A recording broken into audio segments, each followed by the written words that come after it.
All attention on me. Is anybody with me? Say the pretty who with me? Louis V, leaning to the T. Oh, I'm clean. Already know who it is, man. It's your boy, Poor Boy, sending a poll. Don't stand for poll. Now, we got some very important NBA 2K20 information to talk about on today's video. But before I jump into talking about badges and upgrading your player with VC and even speaking about park rep, let's talk about Ronnie going on to stream recently with Cash Nasty, and he spoke about respecting our attributes. He even went into context and said, why make 17 players when you can just change your one player around to the build that you want to go to? Now, y'all watch this video right quick, and then we're going to talk about what he said on stream, and then we're going to go into everything else. A little bit more taller, man. People are talking about lowering VC prices. Remember, guys, that like Cash and I talked about this earlier. You can respec all your builds. So, like, if you don't want to build 17 my players, you don't have to. You can respec them.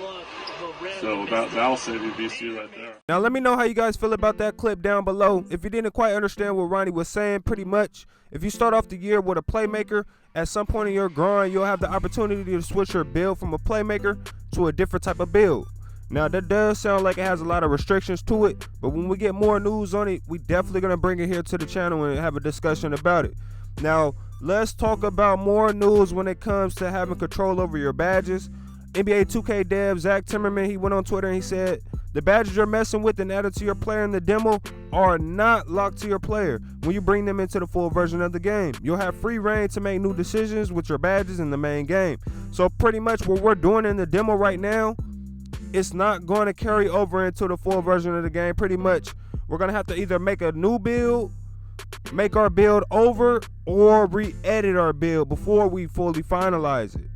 And then somebody else went on Twitter and they hit up Mike Wayne, LD, and Ronnie, and they said, when we choose our badges, will our choices be final once we finalize our build, or will we be able to use badge upgrades to unlock badges we didn't choose first?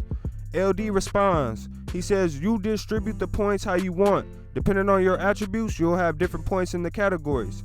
Every time you get more, you can redistribute. So if you want to switch up a badge or all of them, it's entirely up to you. Never locked in with badges. Now, that's just more news about having control over your badges. Let me know how you guys feel about that. Now, let's quickly talk about Ruffles returning into NBA 2K20. I'm not too excited about it. I'm not excited about any NBA 2K20 tournament until we know that the layers isn't going to ruin the experience. Now, that's all we can hope for. We ain't got no news about the layers not being able to delay parks and delay events, but that is the main reason events in NBA 2K19 were not good, was because the layers ran the events. The only people after December, after January, the only people that was winning events was the layers.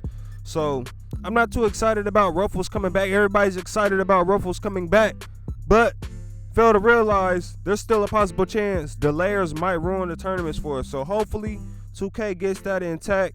We got some new MyCareer leaks, being able to choose your endorsement deal when it comes to a shoe and clothing contract. We got Nike, Jordan, Adidas, Under Armour, Puma, as you can see in this screenshot. We got Gatorade boosts coming back, and we got new weekly workouts. Complete your weekly workout for the potential of adding a 4+ boost to all your physical attributes, available at the Gatorade training facility in the neighborhood. So we do have the opportunity to add a 4+ boost to our physical profile in the game. I'm pretty sure there might be a cap on that. We'll see in full game, but that is something interesting. Like I said, we got Gatorade boost coming back. We got skill boost coming back. We got first look at progression menu. We got first look at the My Player Clothes menu. And then as well as we got first look at upgrading your player. Shouts out to Chris Move. I'm Davis. As you guys can see here in this screenshot, it's only going to take 190k VC to upgrade our player to 85 overall. Now, that is not including clothing, shoes, etc. 190k to upgrade our player in NBA 2K20. Get your money together, you feel me? I ain't gonna lie. Day one, I might spend like 400k on VC just to be safe. But like I said, as you guys can see here, man, 85 overall, 190k VC. Now let's jump into talking about all the new badge news. Devs are going crazy, still going crazy on Twitter, giving us more info, more in-depth info when it comes to these badges, these new badges and the way that they work. Zach Timmerman jumps on Twitter talking about defensive leader. He says, defensive leader replaces defensive anchor. New name because anchor felt big man-like. Any position can equip defensive leader. If defensive build. Boosts his teammates' defensive abilities while on the floor. At the Hall of Fame level only allows defensive leader to see potential shot percentages of opponents where they stand prior to shooting. Now that is very interesting. Let me know down in the comment section if you plan on using defensive leader. And let's move on to talking about floor general news. We got news on the badge floor general. Craig jumps on Twitter and hits up Zach and he says, does the floor general badge work in park? Now I know a lot of people were asking if floor general worked in park or if I only worked in rec and pro-am. Zach confirmed right here for us that yes, floor general works in park. So that is a badge that I may look at picking up on my playmaker. But then again, I'm an ISO player, so it's like if you're not good enough to do certain things on your build, I might don't need to be running with you to be wasting my upgrades on a floor general badge. Now, floor general can boost ball handling, as you guys can see here. Zach says ball handling, formerly known as ball control, is boosted by floor general. Now you get a 4-point boost at Hall of Fame, a 3-point boost at gold, 2-point boost at silver, and a 1-point boost at bronze. Now there is no point in putting on floor general unless you're going to use it at Hall of Fame, in my opinion. Possibly gold, nothing less than gold. Now somebody else asks a question about defensive leader. They said, does that include rebounding badges for defensive leader? Zach responds, defensive leader in terms of boards, floor general boosts offensive rebounds, defensive leader boosts defensive rebounds. And then he continues on to talk about floor general. He says, if you haven't noticed yet, floor general is similar, but for offense. It boosts offensive abilities of teammates when floor general is on the floor. And at Hall of Fame only allows users with a floor general badge to see potential shot percentages of teammates where they stand prior to shooting. Now somebody else hit up Zach and they said, does the floor general badge stack if multiple players are using it? Zach responds and he says, you'll get the boost from whichever teammate has the highest tier floor general badge. It does not stack. So if somebody has Hall of Fame, somebody has gold, and somebody has silver, only the Hall of Fame floor general badge will work. The other two will cancel out. Now, if you were wondering where defensive stopper went and what replaced defensive stopper, we got some more news about Intimidator. Zach says we no longer have badges that are designed to drop the badges of opponents. Jake responded and he said, so Intimidator essentially just drops attributes. Zach responds and he says it drops the shot chance by a certain percentage.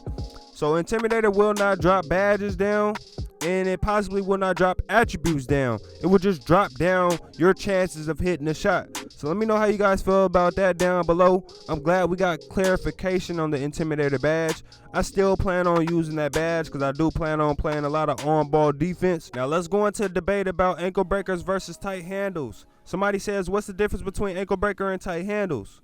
Is one more effective than the other? Do they work hand in hand? Do boosts trigger more ankle breakers? Help me.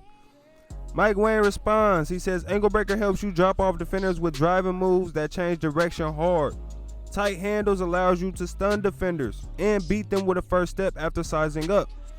Now I do plan on using ankle breaker and tight handles Hall of Fame. I cannot wait to use both of them bad boys.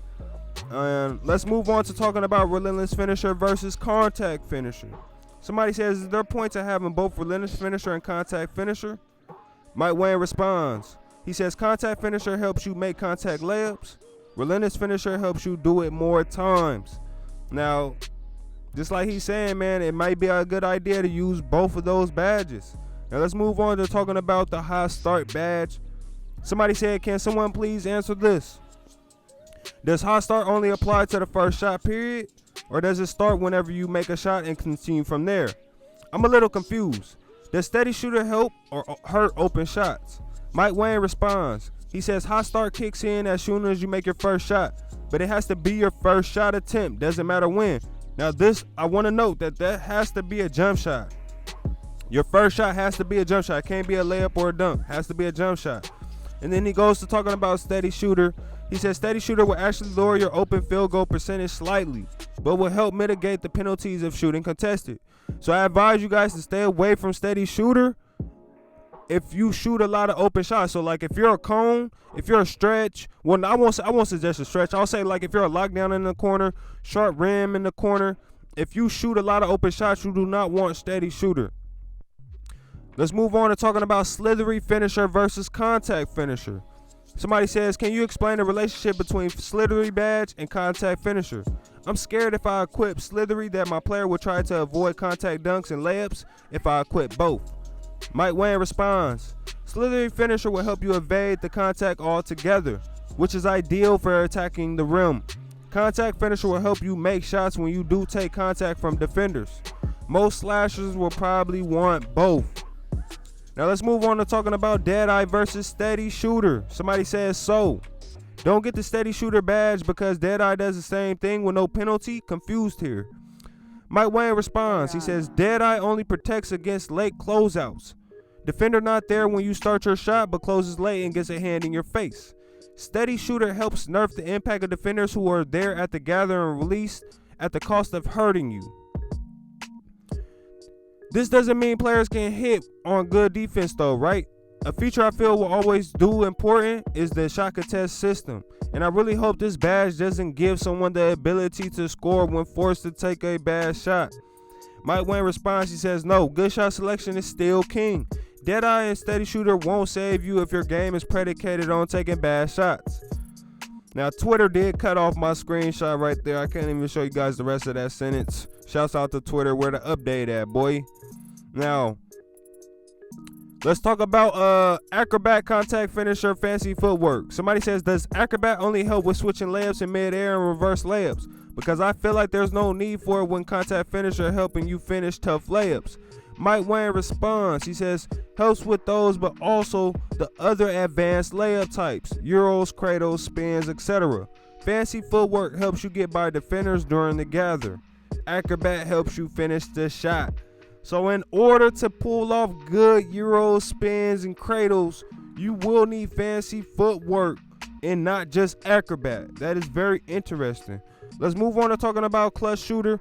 Does the clutch shooter badge do anything in park? The description makes it sound like it's only for Pro-Am. Please, I need to know. Mike Wayne responds. He says yes.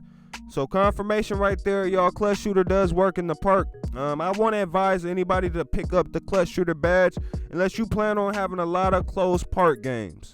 Now, more news about the fluctuation system. A lot of people are mad about the fluctuation system. How are you guys asking for a ranking system but mad about the fluctuation system? So somebody hits up Mike and he says, yo, did I just hear that you are between a 95 and 99 overall and lose too many games, your overall will drop? Mike Wayne responds, he says, once you hit 95, you'll never drop below it, but your rating will fluctuate between 95 and 99 based on how well you play. Win percentage and stats. Now, let me know how you guys feel about that down below. Let me know how you guys feel about me gathering all this information together and bringing it here on the channel for you guys. Let's have a discussion down below about it.